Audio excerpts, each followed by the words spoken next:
ربنا سبحانه وتعالى بيقول واحفظوا أيمانكم.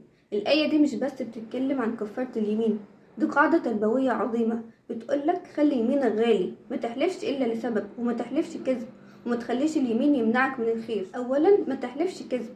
الحلف الكاذب اسمه اليمين الغموس، لأن بيغمس صاحبه في الإثم والنار، والنبي صلى الله عليه وسلم قال إنه من الكبائر. يعني تحلف كذب علشان تكسب حاجة مش من حقك، ده خطر عظيم وغضب من الله.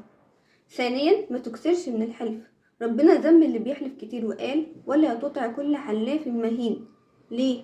لأن اللي بيحلف على كل كلمة بيقل في قلبه تعظيم اسم الله، ولسانه بيتعود على الحلفان حتى من غير سبب.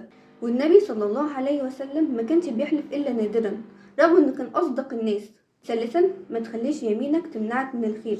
لو حلفت إنك ما تعملش حاجة وبعدين لقيت الخير في إنك تعملها، اعملها وكفر عن يمينك.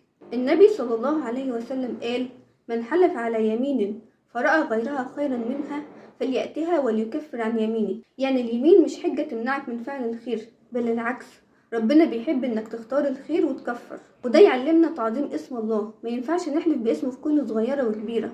الصدق، ما نستخدمش اليمين كوسيلة للكذب او التلاعب. المرونة في الخير، ما نخليش يميننا يقيدنا عن فعل الخير. فقبل ما تقول والله اسأل نفسك هل فعلا محتاج احلف؟ ولو حلفت خليك صادق، ولو لقيت ان الخير في اللي حلفت عليه كفر واعمل الخير.